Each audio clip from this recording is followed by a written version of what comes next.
I can help people create change to that undesired automatic problem before they've analyzed their way to a solution. Welcome to Exploring Mind and Body with Drew Tadia. Drew is an expert in nutrition, fitness, lifestyle, and more. And he wants to help you live a healthier, longer, and more active life. Now here's your host, Drew Tadia. Welcome to another edition of Nationally Syndicated Exploring Mind and Body. Thank you so much for being here. Thank you for tuning in, for being a part of our True Form Life community. We're coming at you with a brand new show. We appreciate whether you're listening on terrestrial radio across the country or as a podcast around the world. We certainly wouldn't be here without you. Now, today I'm bringing on Mandy Barbee, and she has got a lot of information to share with us. Her background is hypnotherapy through imagery. So, very different topic that we've talked about before in the past. I think we've possibly talked about hypnosis or hypnotherapy, but she comes at it from a different angle, as all of our guests do. I really enjoyed this interview. There's a lot of tips and takeaways. I got to tell you, it's super interesting to me, the subconscious, at least personally, how our subconscious and conscious relate to one another and how they interact. We didn't get a chance to talk about dreams, for example, but I feel like dreams are subconscious. I feel like we have a lot of things connected that could improve our health if we addressed our subconscious, which very few of us do or get a chance to do. So a lot of different ways we can understand and learn from this interview right here. And if you stick around till the end, Mandy also offers some free giveaways as well. So stick around. We got all that coming up. This is Exploring Mind and Body. Naturally improve your lifestyle one show at a time with your host, Drew Tadia. Welcome to another edition of Nationally Syndicated Exploring Mind and Body. You heard all about Mandy in the introduction. So without further ado, welcome to the show, Mandy. Thank you so much for having me, Drew. You know how excited I am to be here. We're excited too. Thank you for answering. My pleasure. This is an open conversation, organic, as you know. Our audience, I've had some since we started almost 10 years ago, so they have a pretty good sense of humor. So why I told Mandy that is because sometimes I'll say, welcome to the show to one of my guests, and they won't say anything. I think they're just nervous and like, do I talk now? Is it my turn? Fortunately, you spared me that experience by giving me a heads up. But I really, really appreciate being your guest. You've cultivated something so beautiful here. And like I said before we got recording, it's just a real honor to be a part of it. Thank you. It's our pleasure. And we're excited to have you with us as well. So this is a good time for us to give you a chance to resonate with our audience. Can you tell us who you are, what you do, maybe how you got into it? Yeah. And like we were talking about earlier, this is a little bit off the cuff. You know, whenever you get a chance to share about yourself, it can always go one of a few ways. I do really see us as conscious beings, as a whole person. And so that's like mind and body, like very much in alignment with the ethos of your show. And, my background has really got a lot of twists and turns in it, but it's led me to the place where I feel like my soul's calling really is to serve people in altered states of consciousness, primarily using, for sure, certain conscious techniques like coaching, but specifically, I love to help others using that non-ordinary state of consciousness that we know as trance or alpha brainwaves. So by utilizing imagery with folks, which is so natural, it's something that's occurring naturally and surfacing naturally in our dream state. As children, we just live in imagination. It's very, very essential to our natural skill set and capabilities. You can, we can convert or transmute pain into a stronger foundation for ourselves.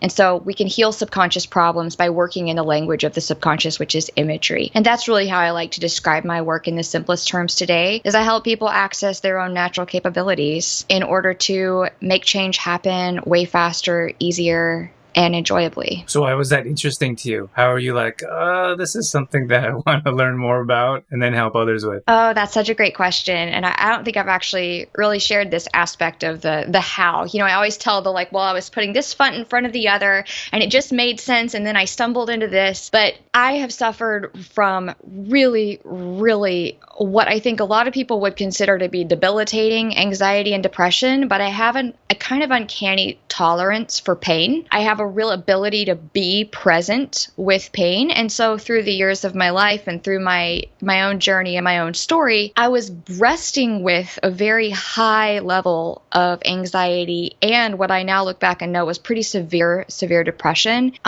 with fairly consistent as the years progressed. It's personal, but I share it so openly because I think it's in service. Is I was certainly battling with suicidal thoughts like every day or other day, but these were so normalized by me, by my mental processes, and I was so high functioning that I wasn't viewing it as critically as I should have and responding to it with like extreme urgency because I was functioning with it so well over so many years. And there was a part of me, which was probably the prideful part that, or, the misinformed part that had somehow associated like taking medication as like giving my power away versus I knew that for me, medication I didn't feel was going to resolve the root cause of what I believed to be an emotional issue. And so I was resistant to that for a long time. And when I found hypnotherapy work for myself as a client a couple of different times throughout my life, eventually I approached it in such a systematic and methodical way that in very, very short period of time, I had really completely transformed the experience I was having on a daily basis. And it was then that I learned the absolute, like, kind of mind-blowing power and speed that you can create change to a really long-term issue by working at the level of the problem. And that's what was so appealing to me. Now, fast forward to resolve the issue fully, I did need to go humble myself and take every mode of help that was available to me, including medication. So I don't want to in any way discourage anyone from accessing anything that could be of service to them. But that being said, I was just like mesmerized, no pun intended, by the effectiveness of trance work. And so eventually I realized it was my calling.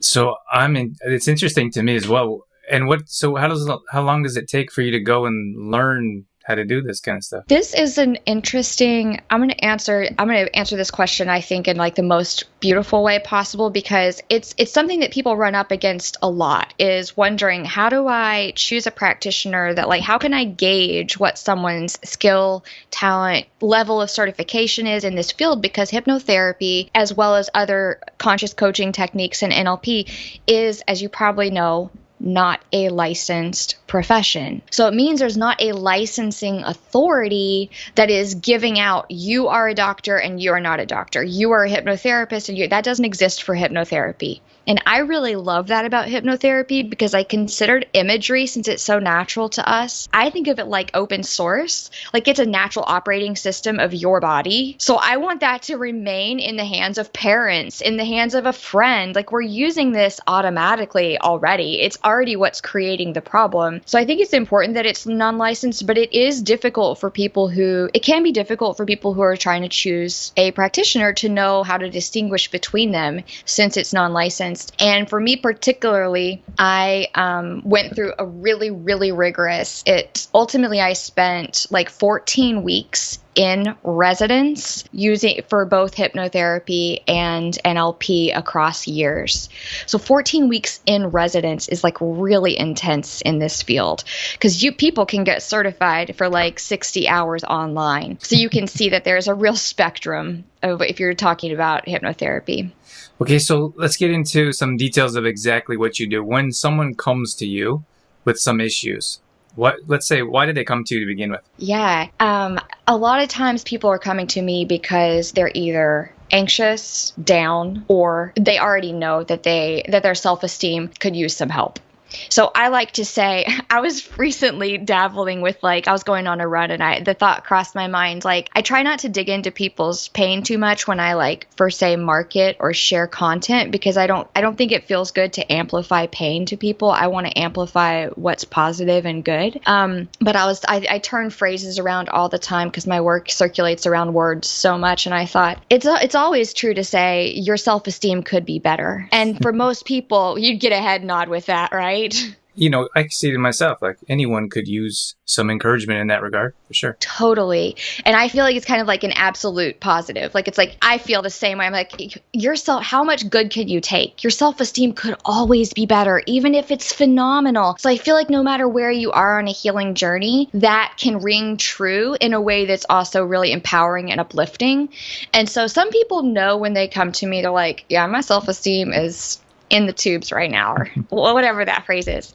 But, at the end of the day, whether it's anxiousness or whether it's actually depression, or it seems more like a pure form or experience of poor self-esteem or lacking self-worth or self-esteem, these are the three areas where I really specialize. It's probably because I have a ton of experience personally with each of those topics.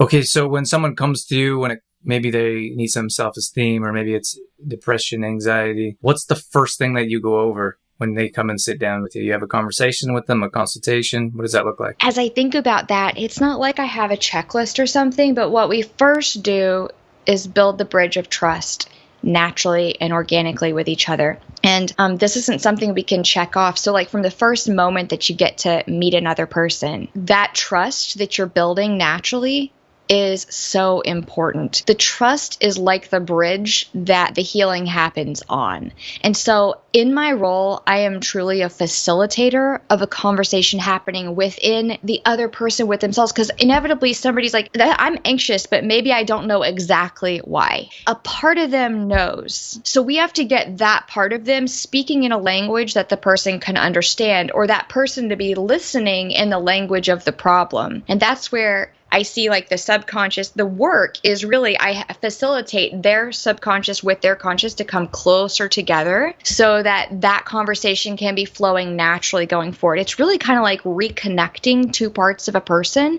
And that's why I like to say that the work that we do is truly, in a way, self-sustaining and truly permanent. Because once those parts are speaking, it self-perpetuates. And that is one of the things that makes me so excited about doing this work with others, because I truly believe that I'm creating lasting good. It's not something that they got to keep coming back to the well for. Fix me, Mandy. That doesn't work like that. There's nothing broken. Okay, so when you're working with different individuals, how are you able to connect that bridge, or how are you able to connect the subconscious with what they're thinking on a regular basis? Well, with trust, once somebody understands that I understand the problem from their perspective, because this is really about their values, their experience, not mine and not my projections onto it. So I keep a really clean line there so I can truly facilitate what they see needs to happen. And a lot of times people are kind of concerned. They're like, well, they come in and the sense is, I don't know what the problem is. But I assure them, if you're getting anxious feelings, your body is communicating. Your body already knows what the problem is. That's a feedback loop from within your own body. Same for down feelings. There's a reason. We can be sure of it, because your body doesn't automate anything that isn't seen as fit for survival. So everything that's happening automatically, including the feelings that we have, or even the spontaneous thoughts that emerge, they're all associated with survival. So how I help, once we're aligned with what we're going to create together or what is needed, it's kind of like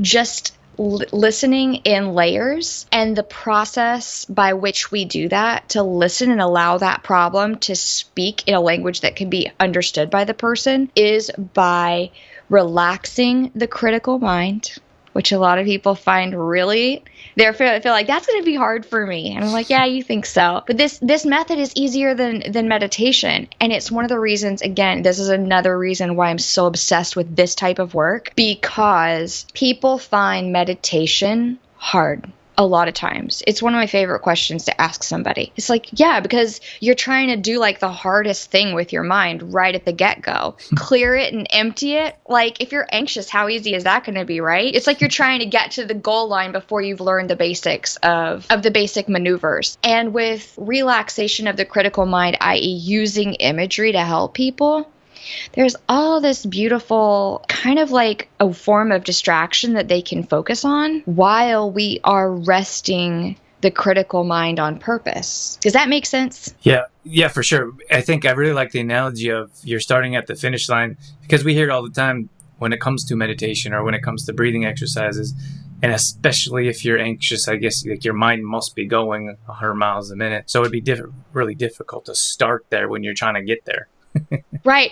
And what people, this is such a really, it's almost like a paradox of meditation. Not only is meditation like the hardest thing to utilize and you're trying to do it by yourself, but it also is not inherently an application of that state that's designed for problem solving. You're creating a space in meditation for natural processes to kind of fill in automatically, but we're using imagery like an interface to the problem so we can actually problem solve in a waking state of relaxation. That is the amazing power of imagery.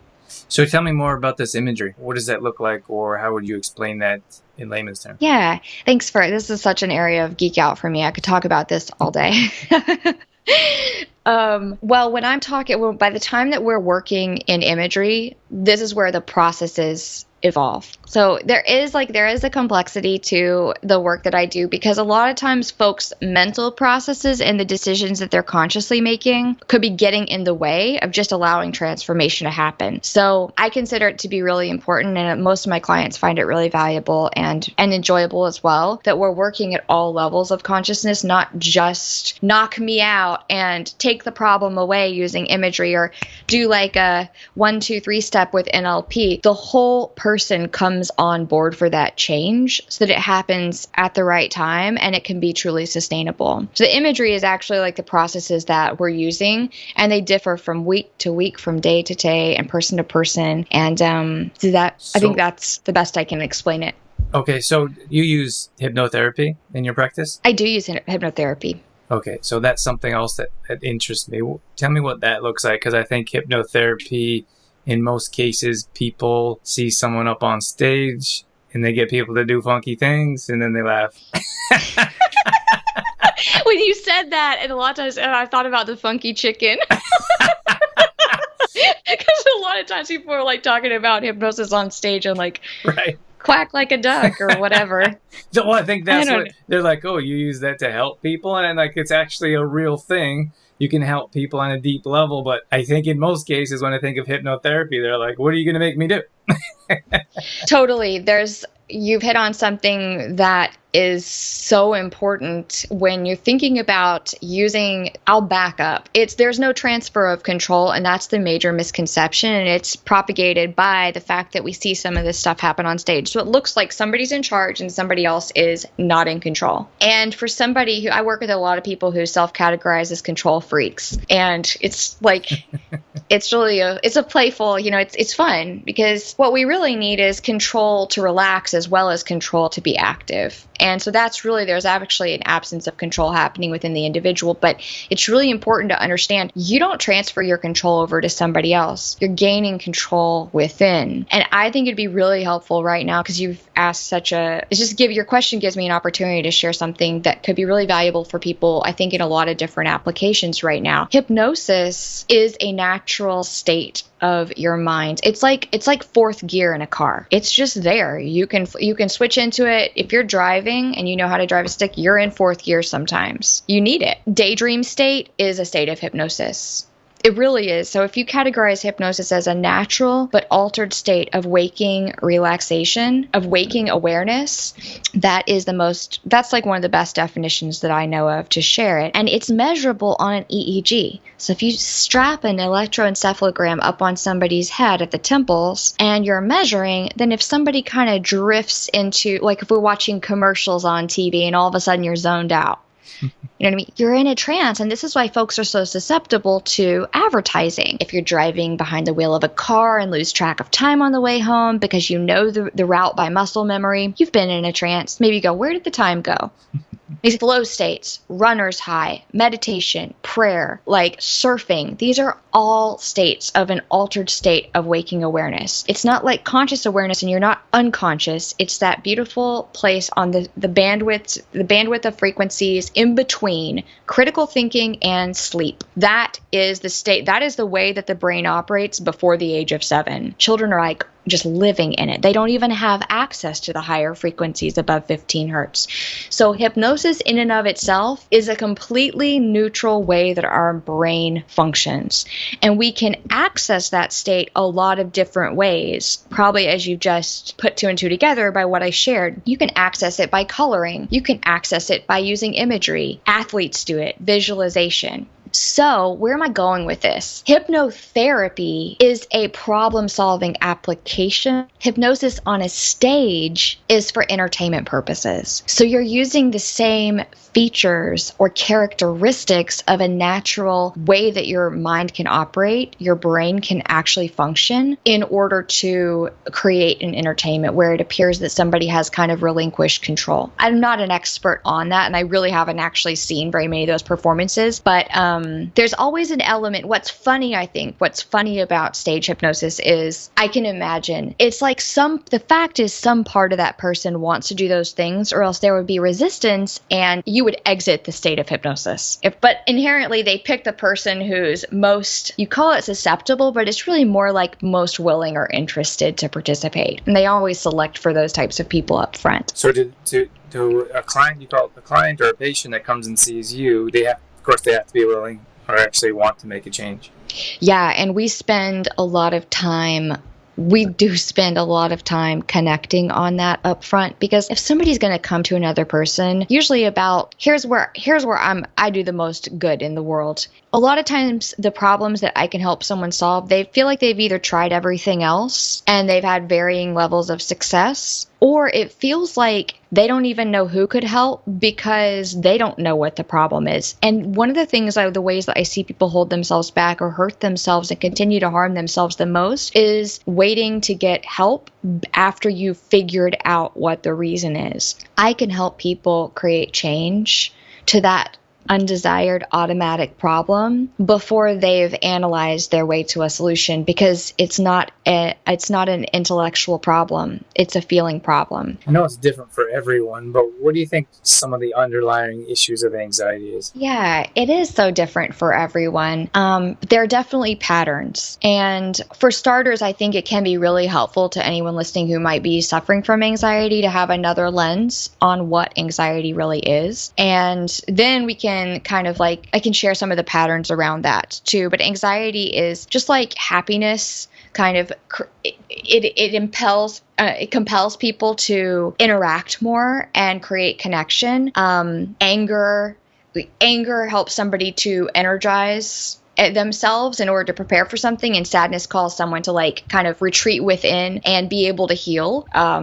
Every emotion has a reason for being as well as an intention behind it. And anxiety is kind of a funny one, because it's the reason why people often don't know what's causing it, is because anxiety speaks to a dissonance between two inner experiences, or between the inner experience and the outer experience. So if somebody is trying to hold two conflicting beliefs, but they might not be aware that those two ideas compete with each other or don't coexist very well, that could be a cause of anxiety, especially like a belief that as an example, I think one that's really kind of overused, but it just comes right to mind. If you believe that money inherently will make you a bad person because you've seen a lot of people misuse money or for the wrong reasons, etc. in your life, or you were modeled that, or you were actually instructed that by parents or something, but then you actually come into wealth, that will make a person feel very uncomfortable who believes themselves to be a good person,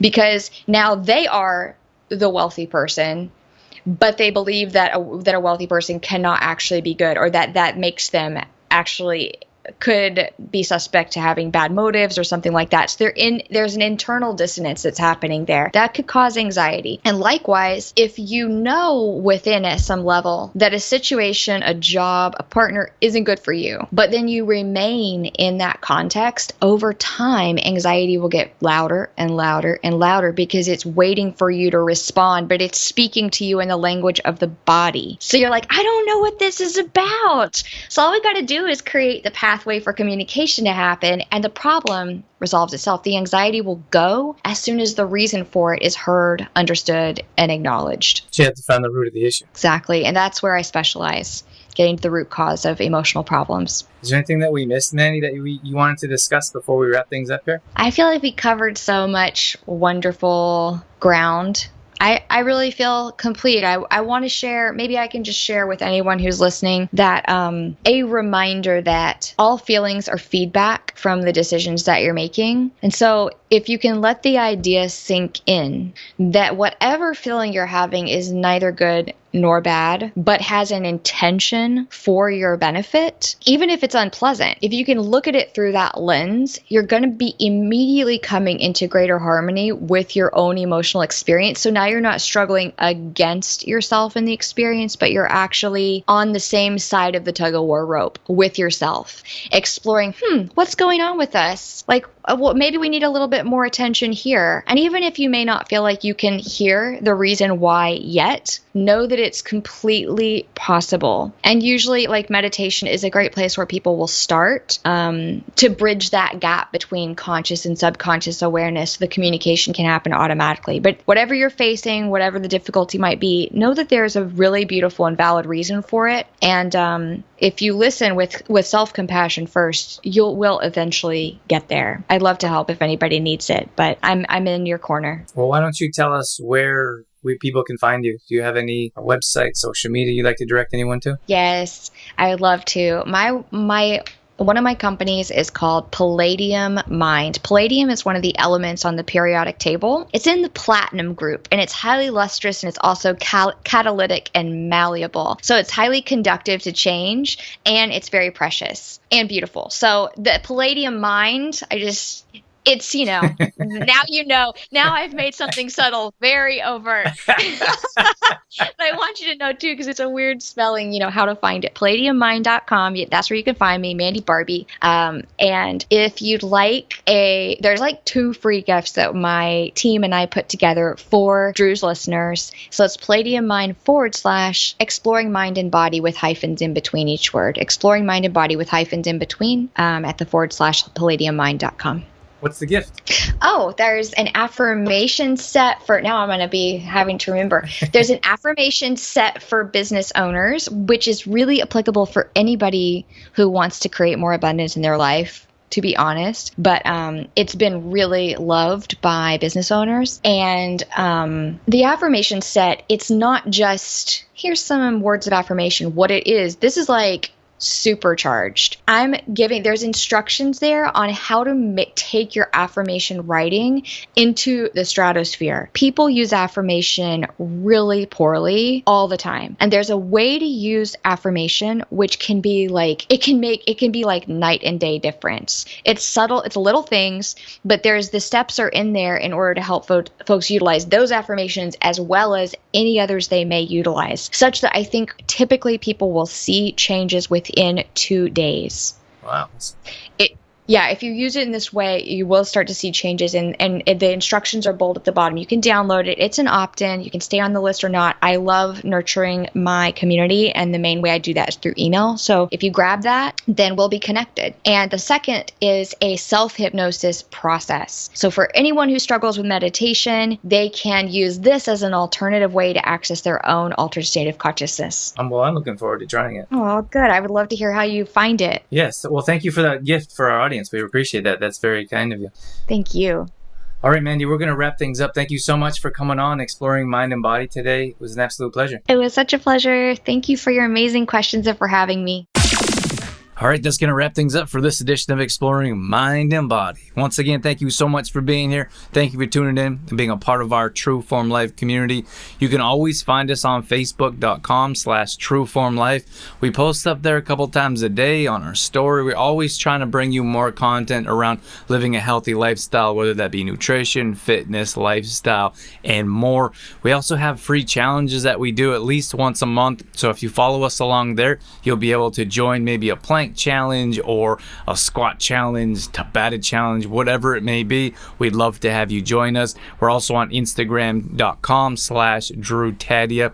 Again, we're posting up there a couple times a day along with our story, all dedicated to keeping you fit and healthy and on track. Our main website is trueformlife.com. If you want to check out some of our products, some of our services, or if you just want some great content from videos to blog posts and recipes and more, we got all that at trueformlife.com. Once again, thank you so much for being here. That's it. That's all I got. I'm out of here. As always, I'm your host, Drew Tadia, in health and fitness for a better world. Thanks for listening. You've been listening to Exploring Mind and Body with True Form Life's Drew Tadia, fitness expert. To find out more about the show, Drew Tadia, or to listen to past shows, visit exploringmindandbody.com.